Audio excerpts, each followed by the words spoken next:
Viewers, welcome to my YouTube channel the future nurse 2024। আজকে আমরা offset postnatal examination procedure নিয়ে discuss করব। So what is postnatal examination? Postnatal examination is a procedure which is performed after delivery of mother in postnatal period, or it may be called puerperium period, to assess the general health condition of mother after delivery. Next, purpose of the postnatal examination: to assess the general condition of mother after delivery. Number 2, to identify any complication during postnatal period of mother. Local discharge কোনো abnormality হচ্ছে কিনা সেগুলো জানার জন্য। আর family planning বা future family planning সম্বন্ধে মাকে এই সময় অ্যাসেস করে মানে কাউন্সিলিং করে তার হচ্ছে ইমোশনাল স্ট্যাটাস আইডেন্টিফাই করতে হবে। অর্থাৎ এই সময় কিন্তু মায়ের পোস্টনেটাল সাইকোসিস, পোস্টনেটাল ডিপ্রেশন, এই ধরনের পোস্টনেটাল মানে সাইকিয়াট্রিক প্রবলেমগুলো হতে পারে, সেইগুলো অ্যাসেস করে তার কাউন্সিলিং করা।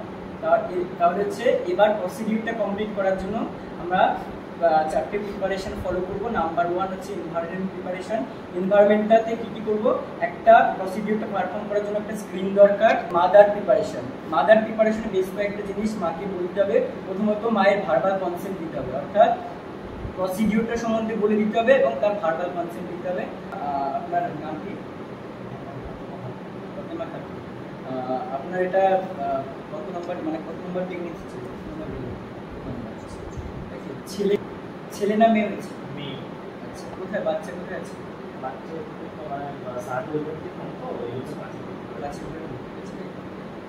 আর আগের বাচ্চা কি ছিল? তো আপনার এখন শারীরিক অবস্থা কেমন, মানে ভালো আছে তো? এখন শারীরিক অবস্থা ভালো,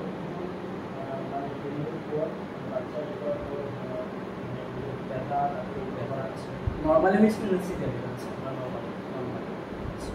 ঠিক আছে। তো এখন আমি তোমার ভয় পাওয়ার কোনো কারণ নেই, ঠিক আছে? আমি আপনার মানে ব্লাড প্রেশারটা দেখে দেবো, তার সাথে আপনার বুকে মানে রেসপিরেশন কত হচ্ছে, শ্বাস প্রশ্বাস হচ্ছে কোনো, ঠিক আছে? এগুলো এই শ্বাস প্রশ্বাস মেপে দেবো। আর তার সাথে সাথে কয়েকটা পরীক্ষা করবো তোমার উপর। এগুলো ভয় পাওয়ার কোনো কারণ নেই। তোমার হচ্ছে এখন স্বাস্থ্যের অবস্থাটা কেমন হচ্ছে সেটা জানার জন্য এই প্রসিডিউরটা করতে, ঠিক আছে? তো আপনাকে বলে রাখলাম, আপনি আমার সাথে সহযোগিতা করবেন। একটা কথা বলতে হবে যে ব্লাডার এমটি করা, ঠিক আছে? আপনার কি এখন টয়লেট বা চিমনি বা প্রসিডিউরটা তো অনেকটা বড়, ওই জন্য যদি আপনার মানে টয়লেট বলতে কি পেচ্ছাপ বা পায়খানা কিছু পেয়ে থাকে তাহলে করে আসতে পারে। আর মানে কমফর্ট ফিল, ঠিকঠাক কমফর্ট ফিল লাগছে তো? ঠিক আছে। আর যদি জল খাবেন বলেন তাহলে একটা জল লাগবে। স্ক্রিনের সাথে সাথে বিপি মেশিন অর্থাৎ স্পিগোম্যানোমিটার লাগবে বিপি মাপার জন্য, স্টেথোস্কোপ লাগবে বিপি মাপার জন্য, আর হচ্ছে একটা টেপ মেজার লাগবে ইউট্রাইন হাইটটা চেক করার জন্য, আর একটা থার্মোমিটার লাগবে টেম্পারেচার মাপার জন্য। এর সাথে সাথে একটা টি ব্যান্ডেজ দরকার, যেটা হচ্ছে প্রোভাইড ওখান থেকে আমাদের নিতে হবে। টি ব্যান্ডেজটা কেন? লোকিয়াল ডিসচার্জ হলে সেটা কন্ট্রোল করার জন্য ওই টি ব্যান্ডেজটা কিন্তু অ্যাপ্লাই করতে হবে। আর তার সাথে সাথে কটন টেপ মানে কটন বল নিতে হবে, যেটা হচ্ছে পেরিনিয়াম কেয়ার দেওয়ার জন্য। আর কিডনিস পেপার ব্যাগ থাকবে, আর তার সাথে হচ্ছে রেকর্ডিং করার জন্য হচ্ছে আমার পেন পেপার নিতে হবে, ঠিক আছে? চলো এবার প্রসিডিউরটা করার আগে আমি হ্যান্ড ওয়াশ করে আসবো। হ্যান্ড ওয়াশ করার সাথে সাথে মাকে আবার প্রসিডিউরটা একবার এক্সপ্লেন করবো। তো মা, এখন আপনার উপর যে বলেছিলাম যে প্রসিডিউরটা মায়ের জেনারেল লুকটা দেখে নিতে হবে। পেল বা অ্যাংসাস বা এরকম কোনো রকম আছে কিনা জেনারেল অ্যাপিয়ারেন্স দেখবো, তার সাথে পশ্চারটা দেখে নেবো। আর এরপরে মায়ের ভাইটাল সাইন্সটা প্রথমে দিয়ে নেবো। ভাইটাল সাইন্সের মধ্যে প্রথমে হচ্ছে রেসপিরেশন চেক করে নেবো, তারপরে পালস দেবো। রেসপিরেশন মাকে বলবো বুকের উপর হাত রাখতে, হাত রেখে বুকের মানে এই যে হাতের ওঠানামাটা দেখলে রেসপিরেশন বুঝতে হবে। এটা টোটাল 1 মিনিট আমরা কাউন্ট করবো, ঠিক আছে? এই রেসপিরেশন দেখার পরে তার সাথে সাথে কিন্তু আমরা পালসটাও দেখে নেবো, মানে টেম্পারেচার যখন দেখবো তার সাথে সাথে পালসটাও দেখে নেবো। দেখছি আমরা তার অবশ্যই খেয়াল রাখতে হবে যে টেম্পারেচার দেখার সময় যেহেতু টেম্পারেচার মানে থার্মোমিটারটা অন করে আমরা, আর মাকে ইনস্ট্রাক্ট করে দিতে হবে কীভাবে থার্মোমিটারটা রাখতে। এরপর এর সঙ্গে সঙ্গে কিন্তু পালসটা কাউন্ট করে নিতে হবে। টোটাল 1 মিনিটে রেডিয়াল পালস আমরা কাউন্ট করে এরকম করে পালস আর টেম্পারেচার একসাথে দেখার পরে যদি কোনো অ্যাবনর্মালিটি থাকে তাহলে তখনই মাকে বলে দিতে হবে, মানে যদি জ্বর থাকে তখনই মা সেটা বুঝতে পারবে, আর আমরা সাথে সাথে কিন্তু রেকর্ডিং করি। তাহলে আপনি টেম্পারেচার ঠিকই আছে 97.8, জ্বরের কোনো সমস্যা নেই। পালস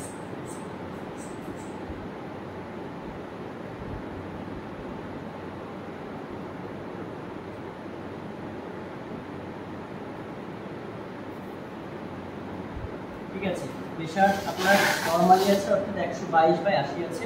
এর নেমটা হচ্ছে বাবেল, BUBBLE, বাবেল HE। বাবেলের প্রথম বি হচ্ছে ব্রেস্ট এক্সামিনেশন, তারপরে ইউডি হচ্ছে ইউট্রাসের কন্ডিশন, তারপরে বিডি হচ্ছে ব্লাডার, তারপরে বিডি হচ্ছে বাবেল, তারপরে এলডি হচ্ছে লোকিয়া আর উন্ড কন্ডিশন, আর এইচডি হচ্ছে হিউম্যান সাইন, আর ইডি হচ্ছে ইমোশনাল স্ট্যাটাস। তাহলে প্রথমে আমরা বিডি শুরু করব, ব্রেস্ট এক্সামিনেশন। ব্রেস্ট এক্সামিনেশনে তো সেভাবে যদি কোনো মেল ক্যান্ডিডেট পরীক্ষাতে থাকে তাহলে অবশ্যই ফিমেল অ্যাটেন্ডেন্ট দরকার, অর্থাৎ একজন ফিমেল অ্যাটেন্ডেন্ট থাকে, তার সাথে সাথে এটা একটা সেখানে কি করবো, মাকে হিস্ট্রি নিতে হবে। ব্রেস্ট এক্সামিনেশন ইন্সপেকশন আর প্যালপেশন করতে হবে। ইন্সপেকশন মা নিজে বুঝতে পারবে তার ব্রেস্ট কন্ডিশনের জন্য, মার কাছ থেকে হিস্ট্রি নিয়ে এটা প্রসিডিউরটা করবে। তো মা আপনার মানে দুধ ঠিকঠাক হচ্ছে তো? আচ্ছা, বাচ্চা তো কাছের করে হচ্ছে, তাহলে ওখানে গিয়ে কি খাইয়ে আসেন? আচ্ছা, এখানে তো দুধ ঠিকঠাক হয় তো? আচ্ছা, কম হয় তাই তো? আচ্ছা, এর মধ্যে আমরা কি কি দেখবো, মাকে জিজ্ঞেস করলাম দুধ ঠিকঠাক হচ্ছে কিনা, আর দুধ টেনে খাই।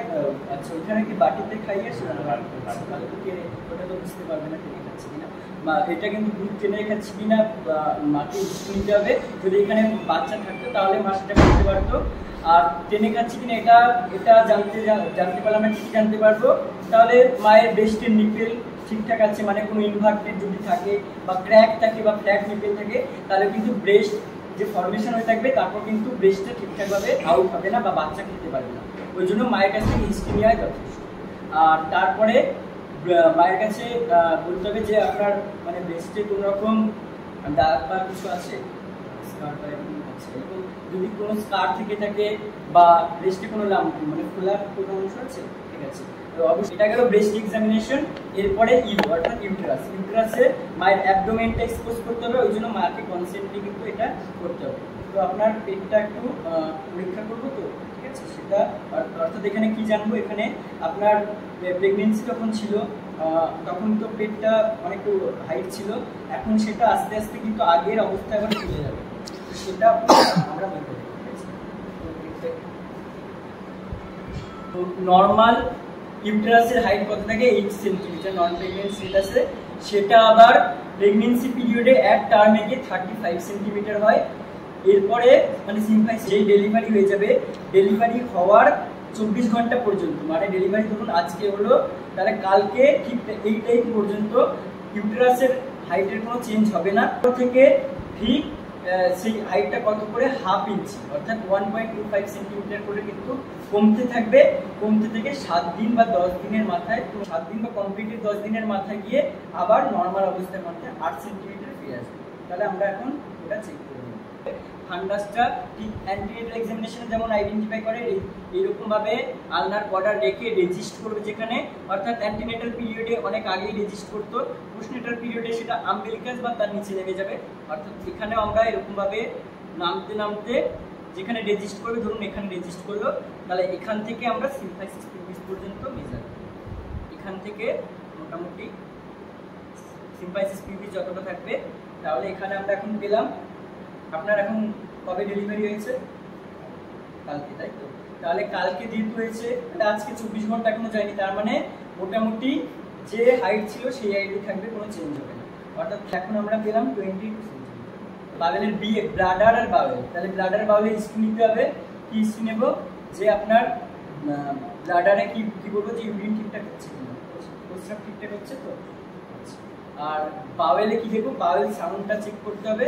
বাওয়েল এখানে যে মানে বাওয়েল মুভমেন্ট বা খাবারের যে মুভমেন্ট সেটা কিন্তু চেক করতে হবে। সেটা মোটামুটি অ্যাবডোমেনের এই লাইন বরাবর চেক করতে পারি বা জিগজ্যাগ করে চেক করতে পারি।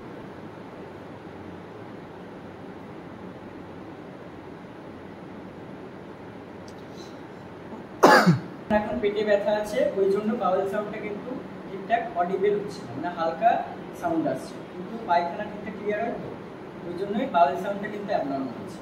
তাহলে সেটা কিন্তু অবশ্যই রেকর্ড করতে হবে। আর ফিজিশিয়ান বা লুকিয়ার ব্যাপারটা কি, এটা হচ্ছে ফার্স্ট ফোর্টনাইট, অর্থাৎ ডেলিভারির প্রথম 15 দিন হচ্ছে ভ্যাজাইনাল যে ডিসচার্জ হবে সেটা 3টে কালারে হয়। প্রথম 3 দিন হচ্ছে লুকিয়া রুব্রা হয়, তারপরে 4 থেকে 10 দিনে লুকিয়া সেরোসা হয়, তারপরে 11 থেকে 14 বা 15 দিন পর্যন্ত লুকিয়া আলবা হয়। রুব্রার কালার রেড হবে, সেরোসার কালার কিরকম হবে সেটা হচ্ছে ইউরোইস বা পিঙ্কিশ হতে পারে, এবং আলবার কালার হোয়াইটিশ হবে। এইগুলো হবে এটা একমাত্র নর্মাল ডেলিভারি হলে, কিন্তু তাদের ক্ষেত্রে থাকবে, কোনো সিজারিয়ান ডেলিভারি হলে তাদের ক্ষেত্রে থাকবে না। তাহলে আপনার নর্মাল ডেলিভারি হয়েছিল, তাহলে মানে কোনো ব্লিডিং হচ্ছে, লাল কালার দিয়ে হচ্ছে। তো এখন যেহেতু অবশ্যই লালই থাকবে, কারণ প্রথম 3 দিন ব্লিডিং চলছে, এখন প্রথম 3 দিনে ব্লিডিং হবে। তো হচ্ছে কোনো ব্যাড স্মেল, মানে খারাপ কোনো দুর্গন্ধ পাচ্ছে, এটা কিন্তু স্টিতে নিতে হবে। কোনো ব্যাড স্মেল, ফাউল স্মেল পেলে সেটা কিন্তু ইনফেকশনের কারণ হতে পারে। হচ্ছে এপিজিওটমি। এপিজিওটমি আপনার যখন ডেলিভারি হয়েছে মানে কাটতে হয়েছিল, আপনার তো দ্বিতীয় ডেলিভারি বলে তাও কাটতে হয়েছে, ঠিক আছে। তাহলে ওখান থেকে কোনো মানে ব্লিডিং বা এরকম কিছু আপনি মানে রেডনেস বা কিছু লাল লাল ভাব বা কোনো ফুলা ভাব এরকম কিছু বুঝতে পারছেন? আচ্ছা, ঠিক আছে। তাহলে এই এপিজিওটমি উন্ডে আমরা কি কন্ডিশন দেখবো, যেহেতু এপিজিওটমি উন্ড করে সুচার দেওয়া হয়, সুচারটা যদি সেকেন্ডারি সুচার হিসেবে ইনফেকশন হয় তার ফলে কিন্তু ব্লিডিং হবে, ওখান থেকে ফাউল স্মেল হবে, তারপর হচ্ছে কোনো ডিসচার্জ বেরোবে, কোনো পাস ফর্মেশন হয়ে যেতে পারে, তারপর ওখানে সোয়েলিং হতে পারে। তাহলে সেইগুলো কিন্তু আমরা যদি ফিমেল অ্যাটেন্ডেন্ট থাকে তাহলে তাকে দেখতে বলবো, বা মায়ের কাছ থেকে স্পিডে কিন্তু এগুলো নোট ডাউন করে। এদিকে গেলে এটা দেখে কি আইডেন্টিফাই করা হয়, মায়ের ডিপ ভেন থ্রম্বোসিস হচ্ছে, ঠিক আছে। ডিপ ভেন থ্রম্বোসিস কি, পায়ের দিকে যেতে হবে,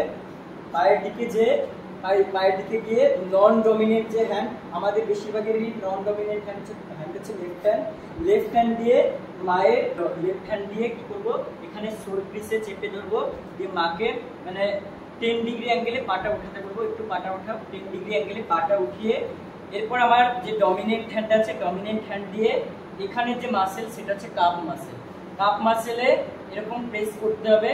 যদি মা এখানে পেন ফিলিং করে তাহলে বুঝতে হবে উমেন সাইন পজিটিভ, অর্থাৎ মায়ের ডিপ ভেন থ্রম্বোসিস হয়েছে। তো মা আপনার কি ব্যথা করছে?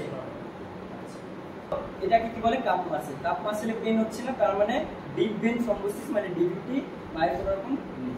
তারপরে সেটা হচ্ছে ইমোশনাল স্টেটাস, অর্থাৎ বললাম আমরা পারপাসে এই পিরিয়ডে কি হয়, পোস্টনেটাল সাইকোসিস, পোস্টনেটাল ডিপ্রেশন, মা স্যাডনেসকে ফিল করে। এবার এই মায়ের তো অবশ্যই জানা দরকার, আর আমরা এতক্ষণ ধরে কথা বললাম, তুমি এটা বুঝতে পারবে কথা বলার ধরন দেখে, মানে মা কিরকম বিহেভিয়ার করছে তখনও অ্যাসেস করতে পারবে।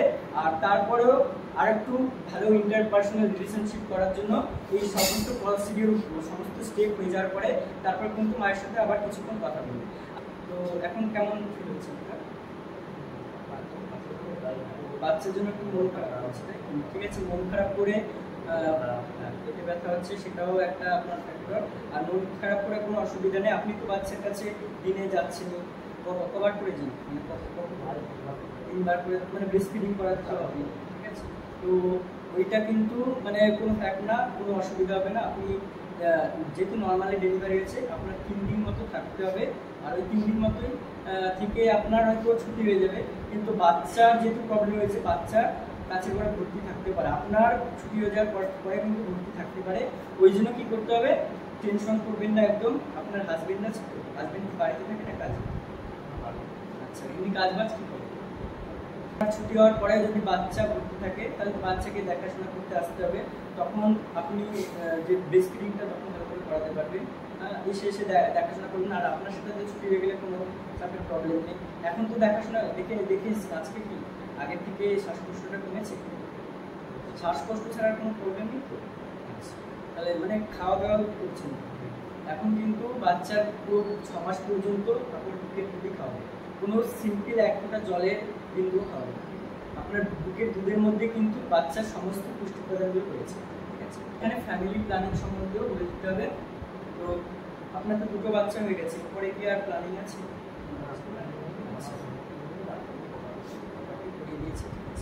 আর যদি কোনো অসুবিধা হয় বা নিতে না চান তাহলে কিন্তু আপনি পার্মানেন্ট মেথডও ইউজ করতে পারেন।